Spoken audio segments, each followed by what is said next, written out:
అందరికీ నమస్తే welcome to TR TV నేను మీ తిరుపతి పార్టీ ఫిరాయించినటువంటి 10 మంది ఎమ్మెల్యేలపైన సుప్రీం కోర్టు ఒక సంచలనమైనటువంటి తీర్పు ప్రకటించినటువంటి పరిస్థితి అయితే స్పీకర్ సార్కి ఆదేశాలు ఇచ్చినారు 90 రోజులలో అంటే 3 నెలల్లో ఏదో ఒక నిర్ణయం తీసుకోండి అంటే ఈ పార్టీ ఫిరాయించినటువంటి ఎమ్మెల్యేలు నిజంగా పార్టీలు మారిరా లేదా వాళ్ళు పార్టీ మారినట్టు ఆధారాలు ఉన్నాయా లేదా చూసి వాళ్ళపైన మీరు ఖచ్చితంగా చర్యలు తీసుకోవాలి అనర్హత వేటు వేయాల్సిందే ఒకవేళ వాళ్ళు పార్టీ మారితే విచారణ చేయండి అని చెప్పి సుప్రీం కోర్టు ఆదేశాలు ఇచ్చినటువంటి నేపథ్యంలో దాదాపు ఇప్పుడు 10 మంది ఎమ్మెల్యేలు టెన్షన్లో ఉన్నారు ఇప్పుడు దాదాపు ఈ 10 మంది ఎమ్మెల్యేలలో ఒక 5 మంది ఎమ్మెల్యేల కన్నా అనర్హత వేటు పడవచ్చు అనేది ప్రధానంగా వినబడుతున్నటువంటి చర్చ ఆ 5 మంది ఎమ్మెల్యేలు ఎవరు మరి 5 మంది ఎమ్మెల్యేల పరిస్థితి ఎట్లుంటుందో మనం ఒకసారి చూస్తే ఖైరతాబాద్కి సంబంధించినటువంటి ఎమ్మెల్యే ఇప్పుడు ఒక్కొక్కటి మనం మాట్లాడుకునే ప్రయత్నం చేస్తే ఫస్ట్ దానం నాగేందర్ పాపం బాగా టెన్షన్లో ఉన్నాడు దానం నాగేందర్ ఎందుకు దానం నాగేందర్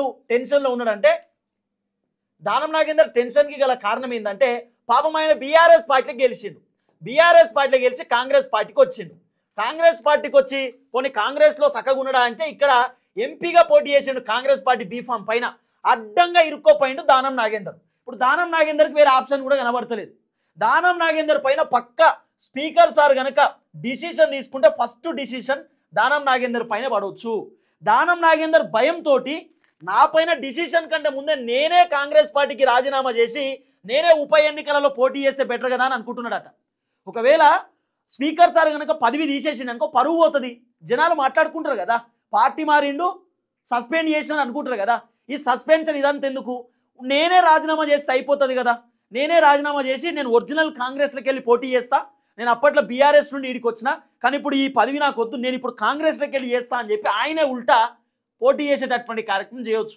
మరి ఇప్పుడు దానం నాగేందర్ ఖైరతాబాద్లోకి వెళ్ళి పోటీ చేస్తే ఎంత శాతం గెలిచేటటువంటి అవకాశం ఉంది ఎట్లా ఉండొచ్చు పరిస్థితి అనేది ఒకసారి మనం మాట్లాడుకుంటే మ్యాక్సిమం దానం నాగేందర్ 30 నుండి 35% గెలిచేటటువంటి అవకాశం ఉండొచ్చట ఇక మిగతా 70% పక్కా ఓడిపోయేటటువంటి అవకాశం ఉండొచ్చు అనేది ప్రధానంగా వినబడుతున్నటువంటి చర్చ ఇప్పటి నుండి వస్తున్నటువంటి రిపోర్ట్లు కాదు ఇది దాదాపు 7 నెలల కాంచెలు వస్తున్నటువంటి రిపోర్టు చాలా మంది పబ్లిక్ టాక్లు అదోటిదోటి అన్ని మీడియా ఛానల్స్లో చేసినారు ఇప్పుడు ఈ 10 మంది ఎమ్మెల్యేలలో దానం నాగేందర్ పని అయ్యేటట్టు ఉన్నది అటో ఇటో దానం నాగేందర్ 30 నుండి 35% గెలిచే ఛాన్సెస్ ఉంటే 65 నుండి 70% దానం నాగేందర్ ఓడిపోయేటటువంటి ఛాన్సెస్ కనబడుతున్నాయి ఎందుకు ఓడిపోతాడు దానం నాగేందర్ అంటే జనాలు నమ్మే పరిస్థితి లేదు జనాలు అనుకుంటున్నారు మొన్న మేము బీఆర్ఎస్ పార్టీలోకి వెళ్ళి దానం నాగేందర్ని గెలిపించుకుంటే ఆయన కాంగ్రెస్ పార్టీలోకి పోయిండు అంటే రేపటి రోజు కాంగ్రెస్ పార్టీ కోటెత్తే బీఆర్ఎస్ అధికారంలోకి వస్తే దానం నాగేందర్ ఇటు సైడ్ కూడా పోతాడు అంటే ఏ అధికార పార్టీ ఉంటే ఆ అధికార పార్టీలోకి పోయేటటువంటి వ్యక్తి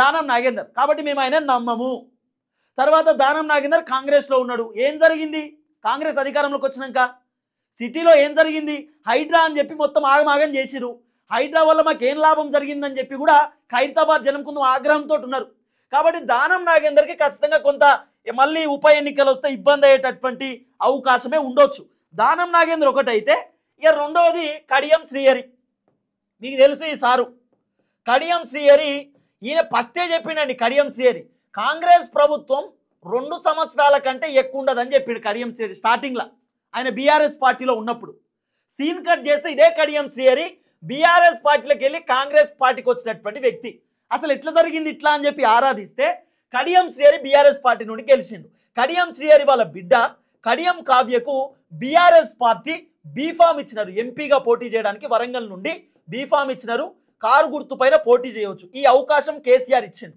కడియం కావ్యకు అంటే కొంత కడియం కావ్యకు అంటే కడియం శ్రీహరి జోస్ ఉంటుంది వరంగల్లో కావ్యాన్ని గెలిపించుకునేటటువంటి అవకాశం ఉండొచ్చు అని చెప్పి బీఆర్ఎస్ పార్టీ టికెట్ ఇస్తే కడియం శ్రీహరి ఏం చేశాడు అక్కడ ఒక సర్వే చేయించిండు సర్వే చేయించి ఇక్కడ బీఆర్ఎస్ పార్టీ పరిస్థితి ఏంది వరంగల్లో గెలిచే పరిస్థితి ఉందా లేదా అని చెప్పి సర్వే చేపిస్తే కొంత బీఆర్ఎస్కి ఇబ్బందే కావచ్చు అని ఎప్పుడైతే కడియం శ్రీహరికి తెలిసిందో ప్లేటు ఫిరాయించిండు కథం ప్లేటు ఫిరాయించి మాకు బీఆర్ఎస్ వద్దు సార్ అని చెప్పి బీఫామ్ రిటర్న్ పంపించిండు టికెట్ రిటర్న్ పంపించి ఆయన ఏం చేసిండు కాంగ్రెస్ పార్టీకి వెళ్ళి బీఫామ్ తీసుకుండు కాంగ్రెస్ పార్టీ బీఫాము కాంగ్రెస్ పార్టీకి సంబంధించిన ఎంపీ టికెట్ తీసుకొని కడియం కావ్యను కాంగ్రెస్లోకి వెళ్ళి పోటీ చేయించి కడియం శ్రీహరి కాంగ్రెస్లోకి వచ్చిండు అడ్డంగా దొరికిపోయింది ఇక్కడ కాబట్టి బిడ్డ కోసం కాంగ్రెస్ పార్టీలోకి పోయిండు కడియం శ్రీహరి అనేది ప్రధానంగా వినబడినటువంటి అంశమే తర్వాత వరంగల్లో జరిగినటువంటి భారీ బహిరంగ సభలో తర్వాత స్టేషన్ గన్పూర్లో జరిగిన భారీ బహిరంగ సభలో కడియం శ్రీహరి కండువాలు కప్పుకొని కాంగ్రెస్ పార్టీని పొగుడుతూ మాట్లాడడం, రేవంత్ రెడ్డిని పొగుడుతూ మాట్లాడడం, ప్రభుత్వాన్ని పొగుడుతూ మాట్లాడడం,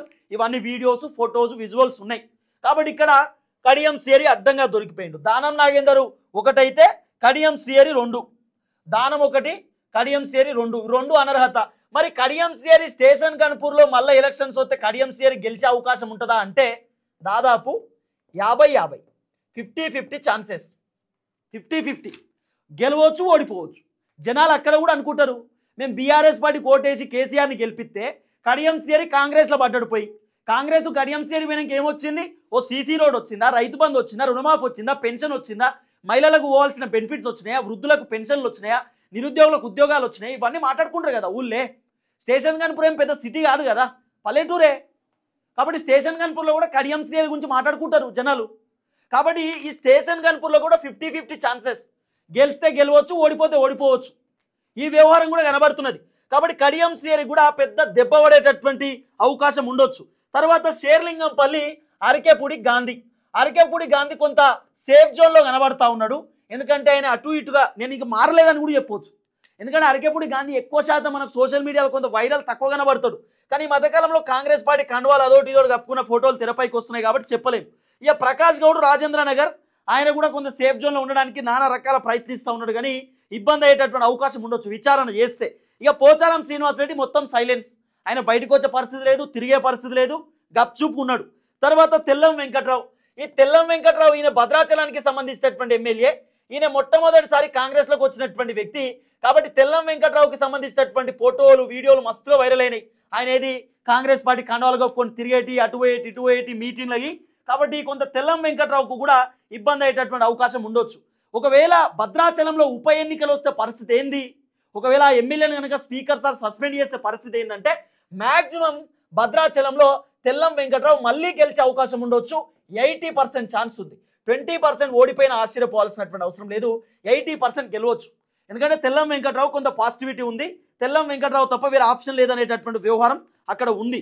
తర్వాత గూడెం మైపాల్ రెడ్డి పడాన్చెరు, ఈ గూడెం మైపాల్ రెడ్డి ఈయన సేఫ్ జోన్లోనే ఉంటాడు. ఎందుకంటే గూడెం మైపాల్ రెడ్డి మస్తు సార్లు చెప్పిండు నేను బీఆర్ఎస్లోనే ఉన్నా, దౌడాలో పార్టీ అని తిట్టిండు ఒక పార్టీని, దౌడాలో పార్టీ అని.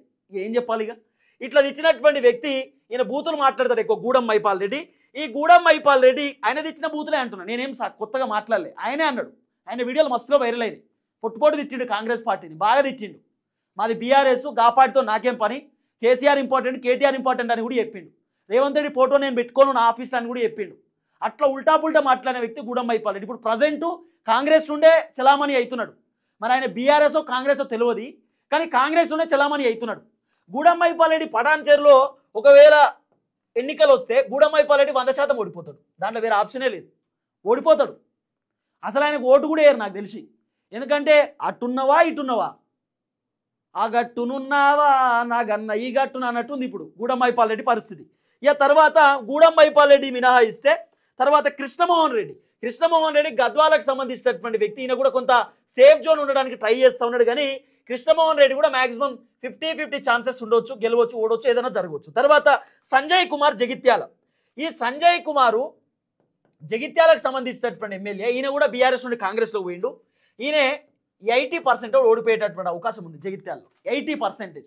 ఎందుకంటే సంజయ్ కుమారు జగిత్యాల జనం కూడా అంటుర్రు, అప్పుడు బీఆర్ఎస్ ఉన్నప్పుడు గదే అరాచకం, కాంగ్రెస్ ఉన్నప్పుడు గదే అరాచకం.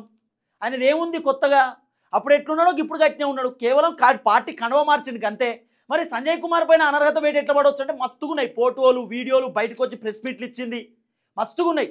కాబట్టి సంజయ్ కుమార్ పైన అనర్హత వేటు పడినా ఆశ్చర్యపోవాల్సినటువంటి అవసరం లేదు. మరి గెలుస్తాడా అంటే 80% ఓడిపోతాడు, 20% గెలిచేటటువంటి అవకాశం ఉండొచ్చు. తర్వాత కాళే యాదయ్య, మరి కాళే యాదయ్య పరిస్థితి ఏంటంటే 50-50 గెలవచ్చు, ఓడిపోవచ్చు, ఏదైనా జరగవచ్చు ఆ కాన్స్టిట్యున్సీలో. అంటే ఓవరాల్గా ఈ 10 మంది ఎమ్మెల్యేలకు సంబంధించినటువంటి వ్యవహారాన్ని మనం చూస్తే దాదాపు 10 మంది ఎమ్మెల్యేలలో ఒక 2 మళ్ళీ గెలిచేటటువంటి అవకాశం ఉండొచ్చు మ్యాక్సిమం. ఈ 2 అని కూడా చెప్పనీకి లేదు, ఒక్కడు గెలవచ్చు. తెల్లం వెంకట్రావుకి ఏమైనా ఛాన్స్ ఉండొచ్చు ఈ 10 మంది ఎమ్మెల్యేలలో. ఉప ఎన్నికలు వస్తే ఈ ఎమ్మెల్యేలలో అనర్హత వేటు కనుక వేస్తే అందరికందరూ ఓడిపోయినా ఆశ్చర్యపోవాల్సినటువంటి అవసరం లేదు. ఎందుకంటే జనాలు తిడుతుర్రు, గ్రౌండ్ రియాలిటీలో వ్యతిరేకత ఉన్నది. ఇదే 10 మంది ఎమ్మెల్యేలు కాంగ్రెస్లోకి వెళ్ళి ఎట్లయినా కాంగ్రెస్కి వెళ్ళి అనర్హత వేటు పడితే మళ్ళీ 10 మంది కాంగ్రెస్లోకి వెళ్ళి పోటీ చేస్తారు. కాంగ్రెస్కి వెళ్ళి చేస్తే మాత్రం గుడ్లు ఎలబెట్టాల్సిందే. ఇట్లా ఇది ఎక్కడి కథ అని ఏముండదు. ఇక ఆల్రెడీ కాంగ్రెస్ పైన గ్రౌండ్ లెవెల్లో ఊహించినటువంటి తరహాలో వ్యతిరేకత ఉంది. కాబట్టి మళ్ళీ కాంగ్రెస్లోకి వెళ్ళి 10 మంది ఎమ్మెల్యేలు పోటీ చేసిరనుకో పక్కా ఓడిపోతారు అనేటటువంటి ఒక చర్చ ఉంది. కాబట్టి మళ్ళీ ఉప ఎన్నికలు వస్తే ముఖ్యమంత్రి రేవంత్ రెడ్డికి పెద్ద దెబ్బ పడేటటువంటి అవకాశం ఉండొచ్చు. దీంట్లో ఒక కీలకమైనటువంటి విషయం చెప్తా. ఇప్పుడు రేపటి రోజు ఉప ఎన్నికలు వచ్చినాయి అనుకో, ఫస్ట్ కాంగ్రెస్ పార్టీ ఎమ్మెల్యేలు, ఎంపీలు, మంత్రులు, ఎమ్మెల్సీలు ఏం చెప్తారు ఎరికేనా? మాకు సంబంధం లేదని ఇట్లా చేతులు ఎత్తేస్తారు. మాకు సంబంధం లేదని ఇట్లా చేతులు ఎత్తేసి ఇట్లా చూస్తారు బీరిపోయి, మాకు సంబంధం లేదని. ఎందుకు? కారణం ఏంటి అంటే పోచారం శ్రీనివాసరెడ్డి ఇంటి పోయి కండవ కప్పింది రేవంత్ అన్న, కడియం శ్రీయర్ని ఫోన్ చేసి పార్టీలోకి రమ్మని చెప్పింది రేవంత్ అన్న, అరకేపూడి గాంధీని పిలిచింది రేవంత్ అన్న, గూడెం మైపాల్ రెడ్డికి కండవ కప్పింది రేవంత్ అన్న, తర్వాత సంజయ్ కుమార్కి కండవ కప్పింది రేవంత్ అన్న, తర్వాత కాళయాదే కండవ కప్పింది రేవంత్ అన్న. 10 మంది ఎమ్మెల్యేలకు కండవాలు కప్పి కాంగ్రెస్ పార్టీలోకి ఆహ్వానించిన వ్యక్తి ఎవరు? రేవంత్ అన్న. కాంగ్రెస్ పార్టీ వాళ్ళు రేపు చెప్తారు కదా మాకేం సంబంధం అంటారు వాళ్ళు. రేవంత్ అనే ప్రచారం చేసుకొని, రేవంత్ అనే వాళ్ళని గెలిపించుకొని, రేవంత్ అనే పైసలు పెట్టుకొని, రేవంత్ అనే అన్ని చేసుకొని మా సంబంధం లేదు, మేము వద్దు వద్దు అని మొత్తుకున్నాం, పార్టీ మారుడు వద్దు, కథ వద్దు, మన పార్టీలో ఆల్రెడీ 64 మంది ఉన్నారు చాలు, కేసీఆర్ మనల్ని ఏం చేయలేడు 39 మందితోటి, ఆయనతో ఏం కాదు, బీజేపీతో ఏం కాదు, మన ప్రభుత్వాన్ని ఎవరు కూల్చలేరు, వద్దు అంటే రేవంత్ అన్న వినలే. రేవంత్ అన్న ప్రీ ప్లాన్ ఏం దొరికేనా? ఇప్పుడు 64 మంది గెలిచిరు, 64 + 1 సికింద్రాబాద్ కంటోన్మెంట్ 65, 65 + 10 ఎంతమంది? 75. ఇట్లా రేవంత్ అన్న సంఖ్య పెంచుకునే కార్యక్రమం చేసిండు. ఒకవేళ ఎమ్మెల్యేల సంఖ్య పెరిగింది అనుకో రేవంత్ అన్నని ఢీ కొట్టేటటువంటి దమ్ము కేసీఆర్కి ఉండదు కదా. కాబట్టి ఎక్కువ మంది ఎమ్మెల్యేలు ఉంటే కేసీఆర్ ఏం చేయలేడు మనల్ని. అట్లా ఉపాయం కట్టి 75 మంది ఎమ్మెల్యేలకు తెచ్చిండు. అప్పటికే 64 ఉన్నారు చెప్పిరట, 64 బీఆర్ఎస్కు 39, 8 బీజేపీకి, ఇక తర్వాత ఒక 7 ఎంఐఎం వాళ్ళు ఉన్నారు. ఉంటే లేదు కేసీఆర్ ఏ టైంలో అయినా మనల్ని ఇబ్బంది పెట్టవచ్చు, 8, 7తో కలిసి ఇళ్ళకెళ్ళో 10 మందిని గుంజుకొని మనల్ని అధికారాన్ని ఖతం చేయవచ్చు, ఒక 10 మంది ఇళ్ళకెళ్ళి లాగాలని చెప్పి రేవంత్ అన్న లాగి నెంబర్ పైకి వచ్చిండు, ఇట్లా పైకి వచ్చిండు, నెంబర్కి 75కి వచ్చిండు. కానీ 75 కాస్త ఇప్పుడు 10 మందికి గండిపడేటటువంటి పరిస్థితి కనబడుతున్నది సుప్రీంకోర్టు డిసిషన్ తోటి. సుప్రీంకోర్టు చాలా క్లియర్ కట్గా ఆదేశాలు ఇచ్చినారు. 90 రోజులలో 90 డేస్లో స్పీకర్ సార్ డిసిషన్ తీసుకోవాలి, విచారణ చేయండి, పార్టీలు మారిరా లేదా అనేది చూడండి, ఆల్రెడీ పదవీకాలం ముగిసిపోతున్నది, ఇమీడియట్లీ మీరు ఏదో ఒక నిర్ణయం తీసుకోండి అని చెప్పి సుప్రీంకోర్టు చెప్పుడుతోటే ఎమ్మెల్యేలందరూ పరేషాన్లో ఉన్నారు, టెన్షన్లో ఉన్నారు. ఆల్రెడీ చాలాసార్లు మీనాక్షి నటరాజన్, ఢిల్లీ హైకమాండ్, రేవంత్ రెడ్డి పలుసార్లు వాళ్ళు మీటింగ్ పెట్టుకున్నారు, సర్వేలు చేయించారు, పరిస్థితి ఎట్లుండి తెలంగాణ రాష్ట్రంలో అసలు కథ ఏందని చెప్పి మొత్తం సర్వే చేపిస్తే మొత్తం నెగిటివ్. మరి ఇప్పుడు ఎట్లా చేద్దాం అనేటటువంటి ఆలోచనలో ఉన్నారు. చూడాలి ఏం జరగబోతుంది ఏందనేది. ఎన్ని సర్వేలు చేయించినా కూడా గదే నెగిటివిటీ వస్తూ ఉంది. మరి 10 మంది ఎమ్మెల్యేలు పోటీ చేస్తే వీళ్ళ పరిస్థితి ఎట్లుంటుంది అనేది చూడాల్సినటువంటి అవసరం ఉంది. చూద్దాం.